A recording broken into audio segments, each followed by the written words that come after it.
Saya dengar ada satu kisah disebutkan sampai Nabi SAW pernah berjumpa dengan salah seorang malaikat yang jumlah jari jemarinya itu jutaan. Kagum Nabi SAW sampai bilang sama ini malaikat, subhanallah, maha suci Allah menciptakan engkau nih. Tugasnya apa ini? Jumlah jari jemarinya, jumlahnya banyak, tugasnya menghitung rintihan hujan yang sampai ke bumi. Satu rintihan dihitung semuanya. Ini malaikat. Ini malaikat bilang lagi, maha suci Allah yang menjadikan engkau dan umatmu ya Rasulullah. Bingung lagi Rasulullah. Itu di malaikat. Rasulullah kagum sama ini malaikat, ternyata di malaikat lebih kagum sama Rasulullah dan umatnya. Dijawab oleh Rasulullah, bimana? Dengan apa? Dia bilang, ya Rasulullah, banyaknya kemuliaan yang didapati oleh umatmu, banyaknya rahmat yang didapati oleh umatmu dengan membaca salawat kepada Nabi Muhammad, sampai ini jari jemari tidak bisa menghitung banyaknya pahala. Hujan dia bisa hitung, tapi pahala kemuliaan orang yang bersalawat kepada Nabi Muhammad sampai dia nggak bisa hitung. Saking banyaknya keistimewaan.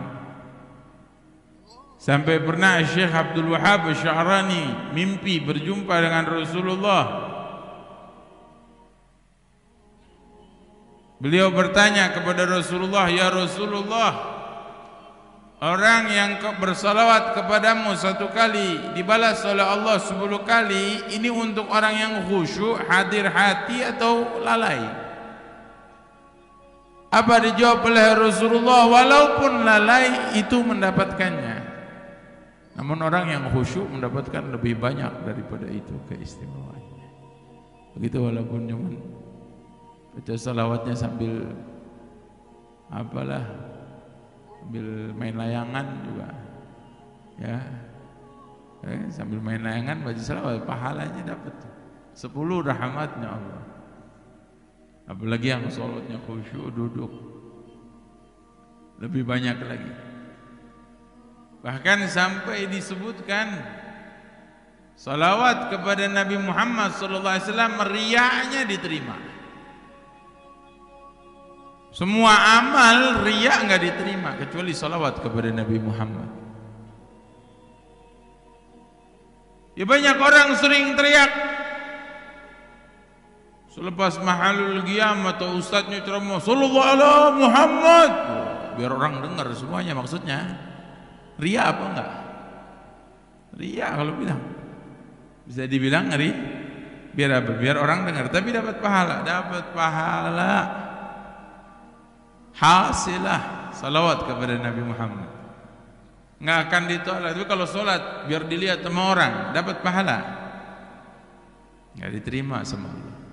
Makanya seorang penyair mengatakan, adimus salata ala nabi Muhammadin faqabuluha hajman bighairi taraddudi, amaluna bainal qabuli wa raddiha illa salata ala nabi Muhammadin.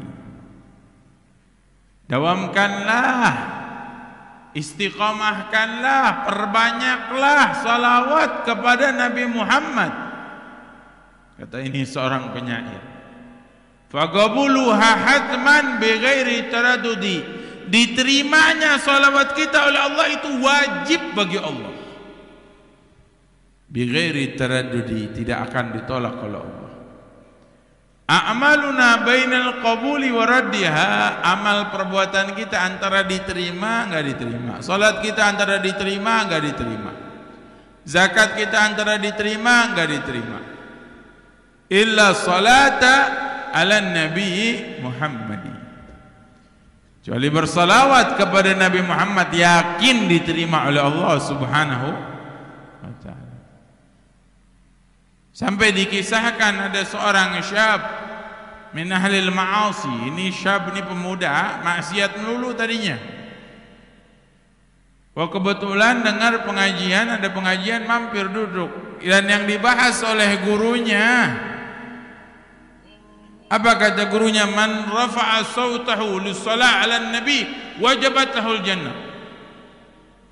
Gurunya bilang barang siapa yang melantangkan suaranya berselawat kepada Nabi, wajib untuknya dapat surganya Allah. Ini pemuda dengar kata-kata itu, dan dia tahu keadaan dirinya tadinya bermaksiat kepada Allah. Langsung di pengajian itu tersebut dia katakan Allahumma sholli ala Muhammad, diangkat suaranya sampai bergemuruh semua yang hadir di majlis bersalawat kepada Nabi Muhammad. Gak lama ini pemuda pulang, dapat hari, 2 hari setelahnya meninggal dunia ini pemuda. Yang mimpinya ustadznya yang bilang seperti itu. Apa mimpinya ini pemuda? Dapat nikmat azim.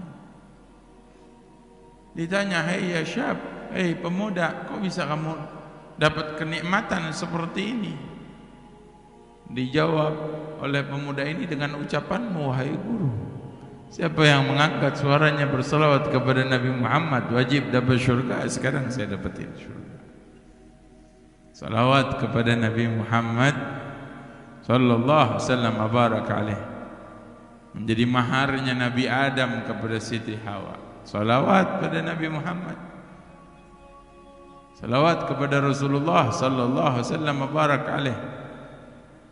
Dan banyak orang yang mengatakan, saya ingin mimpi berjumpa dengan Rasulullah, bahkan ingin berjumpa secara langsung ya ghadatan dengan Nabi. Maka perbanyaklah salawat kepada Nabi Muhammad.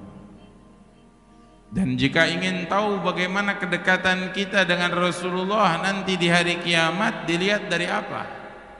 Dari perbanyaknya salawat kita kepada Nabi Muhammad.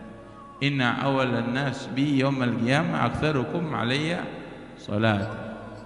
Kata Rasulullah SAW, orang-orang yang paling dekat denganku, yang akan bersamaku, adalah orang-orang yang memperbanyak salawatnya kepada Nabi Muhammad. Diajarkan oleh guru kita bacanya yang ikhlas, yang khusyuk, hadir hatinya, seakan-akan dia ucapin salawat di hadapannya Nabi Muhammad SAW. Bagaimana kita baca salawat di hadapan kita ada Rasulullah? Bagaimana itu? Hadir hati kita. Al-Imam Syekh Ali Khali Qassam dari hadir hatinya ketika membaca salawat kepada Nabi, salam kepada Nabi, dijawab salamnya oleh Nabi Muhammad. Assalamualaikum ayuhan Nabi wa rahmatullahi wa barakatuh. Dijawab waalaikumsalam. Makanya setiap salawat kita nih yang kita baca, mau jauh ribuan mil kita dari makamnya Rasulullah, pasti disampaikan oleh Nabi Muhammad. Sampai Nabi bilang, bersalawatlah kalian dimanapun kalian berada, sesungguhnya salawat kalian disampaikan padaku, kata